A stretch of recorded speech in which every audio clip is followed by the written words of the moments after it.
Picture this. You're 40 years old.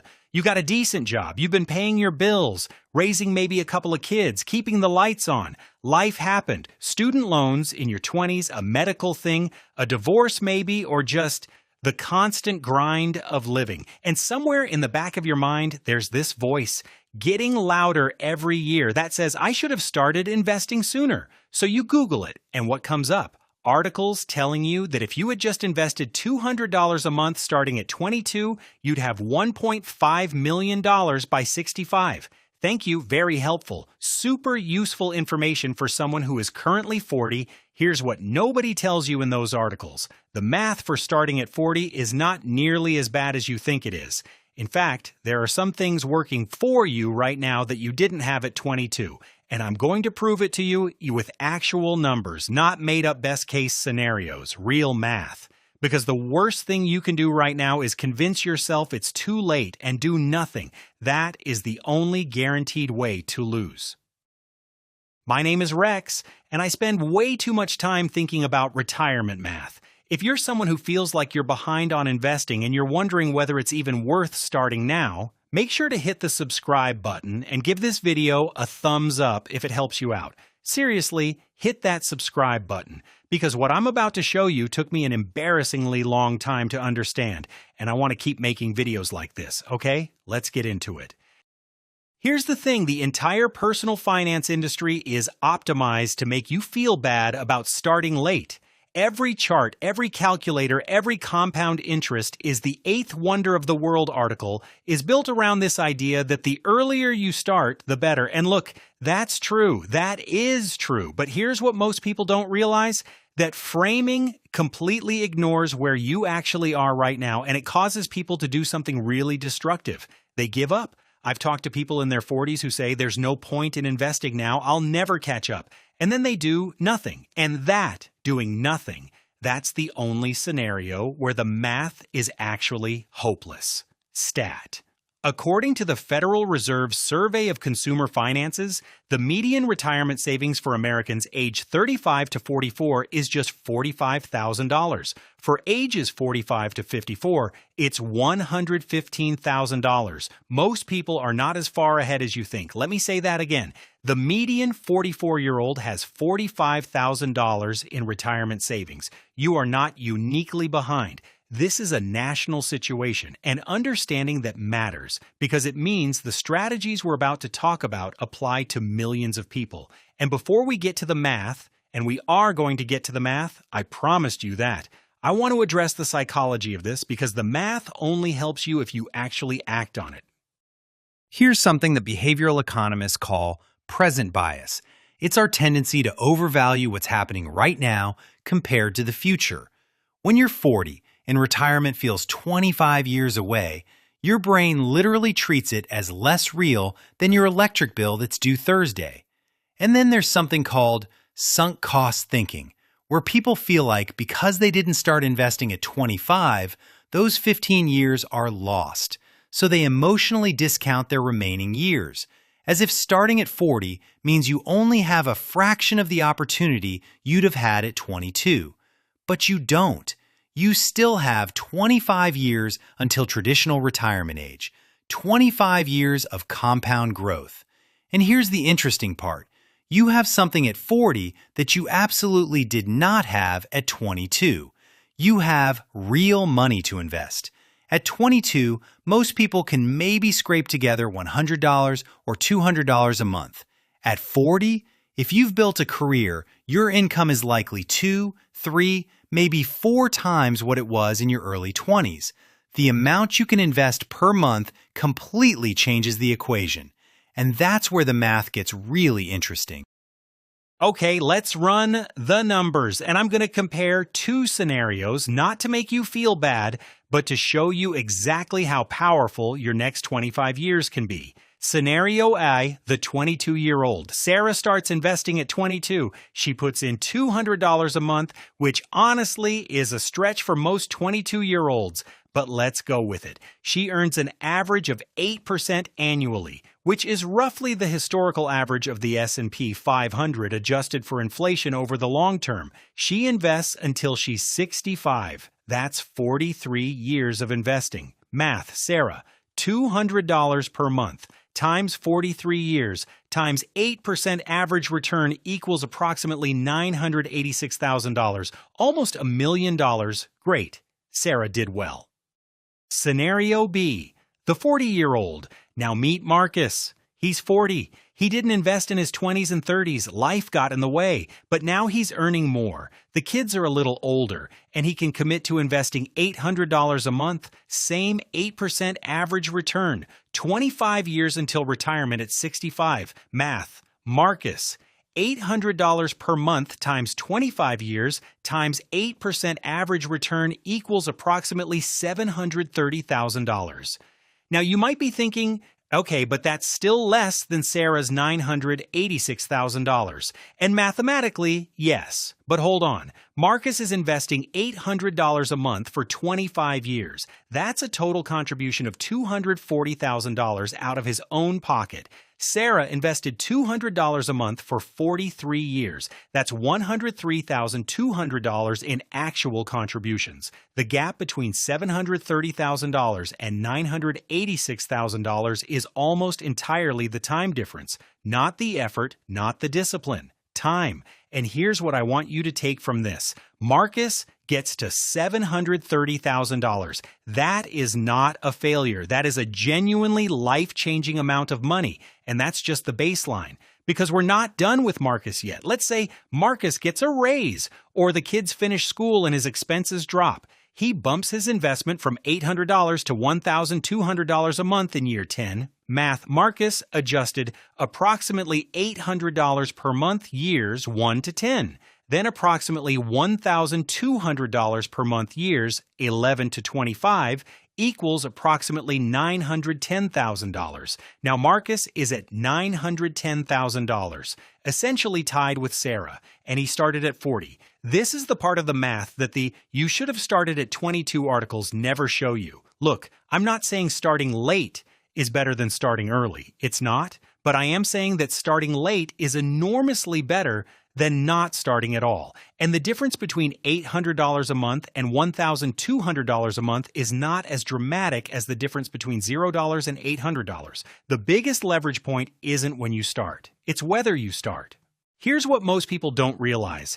And I mean genuinely, most people I talk to do not know this. The IRS gives people over 50 a legal advantage called catch-up contributions.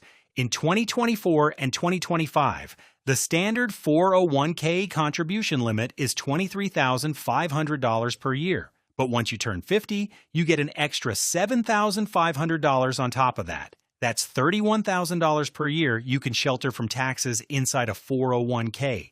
For a Roth IRA, the standard limit is $7,000 per year. If you're 50 or older, it goes to $8,000.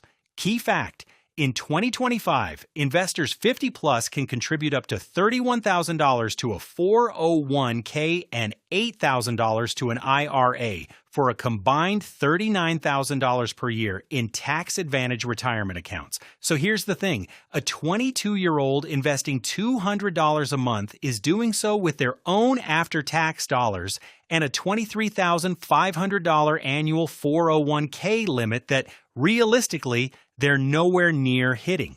A 45-year-old with a real salary, they might actually be able to get close to maxing their 401k. And every dollar they put in there is reducing their taxable income right now today, not in 40 years today. That's a compounding advantage the 22-year-old doesn't have. And I want to be really clear about this because people get confused. You don't have to be maxing your 401k to start. If you can do $300 a month, do $300 a month. The point is, start. The catch-up contribution rules just mean that if you can do more, the system is actually designed to reward you for starting later. Okay, let's make this actionable, because none of the math matters if you don't know where to actually put the money. Here is the order of operations, what to do with every dollar in this sequence. Step 1, get your full employer match. If your employer offers a 401k match, this is a 50% to 100% instant return on your money. Nothing, not index funds, not real estate, nothing, beats that guaranteed return. Contribute at minimum enough to get the full match. If your employer matches 4%, you contribute at least 4%. Step 2, max out your HSA if you have a high deductible health plan. A health savings account is the most tax-efficient investment vehicle that exists. Contributions are pre-tax, the money grows tax-free, and withdrawals for medical expenses are tax-free. After 65, you can withdraw for any reason. It becomes essentially a second traditional IRA. The 2025 limit for individuals is $4,300, and for families, it's $8,550. Step 3. Max out your Roth IRA. If you earn under the income limit, say $161,000 for single filers, $240,000 for married filing jointly in 2025, contribute the max to a Roth IRA. You put in after-tax dollars now, and the growth and withdrawals in retirement are completely tax-free. At 40, you have 25 years of tax-free compounding. That is a significant gift. Step 4, go back and max your 401k. Once you've hit your Roth IRA max, go back to your 401k and increase your contribution toward the $23,500 limit, or $31,000 if you're 50 or over. Even if you can't max it, increasing by 1% every time you get a raise is a strategy that actually works because you never feel the loss in your paycheck. Step 5. Taxable brokerage account. If you've maxed everything above and you still have money to invest, open a taxable brokerage account. No limits, no restrictions. Index funds in a taxable account are still incredibly effective. Now you might be thinking, Rex, I can't max a 401k and an HSA and a Roth IRA. That's like $30,000 plus a year. I don't have that, and that's okay. Most people can't.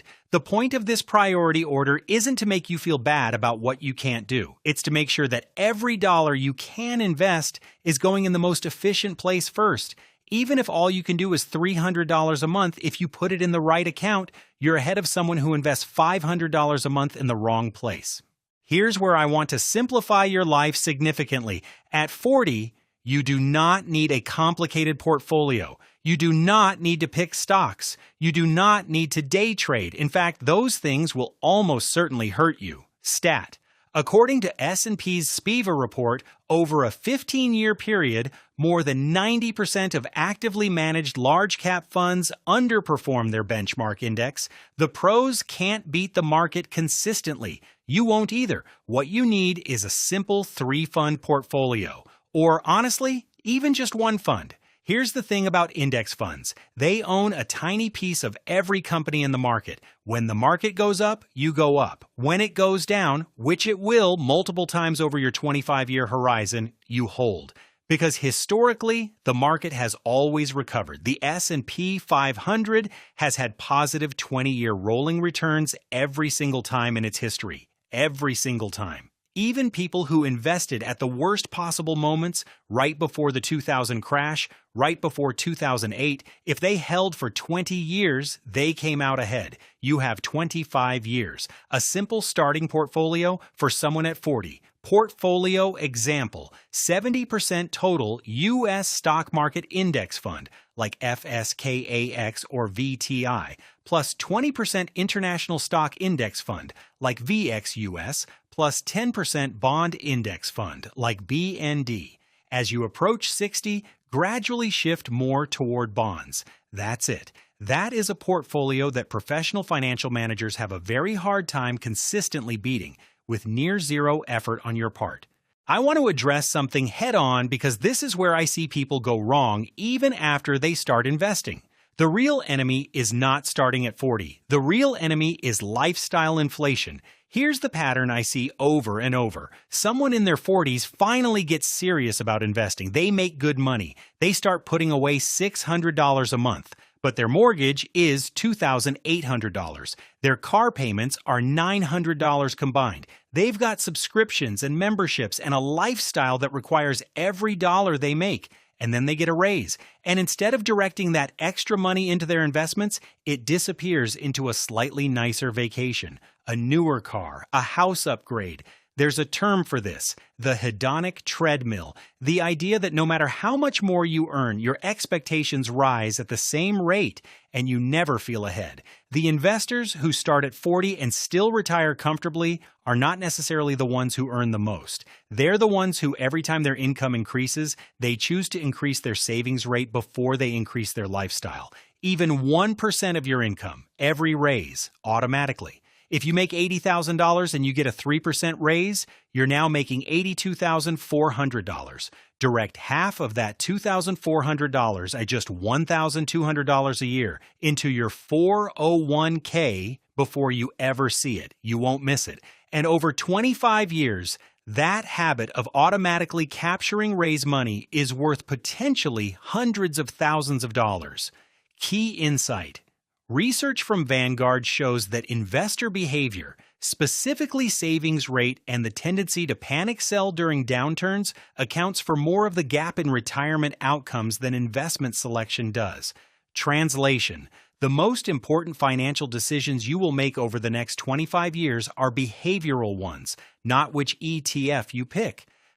Look, I want to be honest with you about something. If you had started at 22, you'd be in a different position today. That's just true. And I'm not going to pretend otherwise because I think you deserve honesty more than you deserve false comfort.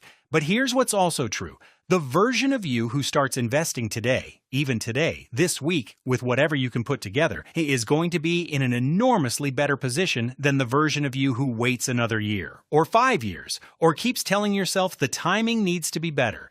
The math does not care about perfect timing. It cares about the amount you invest, the time it has to grow, and your decision to stay in the market when things get uncomfortable. 25 years is a long time. It's enough time for the market to crash and fully recover, twice probably. It's enough time for compound growth to do genuinely surprising things to your money. It's enough time to build something real, but only if you start. Here's exactly what I want you to do this week, not someday, this week. 1. Log into your HR portal and find out if your employer offers a 401k. If they do and you're not enrolled, enroll today. If they offer a match and you're not capturing the full match, increase your contribution to at least get the full match. 2. Open a Roth IRA if you don't have one. Fidelity and Vanguard both have zero minimum Roth IRA accounts. It takes 20 minutes. Put in whatever you can this month, even if it's just $100. 3. Set up automatic investing. Automate the transfer so you never see the money hit your checking account. The research on this is overwhelming. People who automate their investments consistently outperform people who invest manually because they never make the emotional decision to skip a month. That's it. 3 things. This week. If this video helped you in any way, please hit that like button and subscribe. I make these videos because I want the math of money to be accessible to regular people, not just people who can afford a financial advisor. Share it with someone who's been putting this conversation off. It might be the most useful thing you do for them this year. I'll see you in the next one.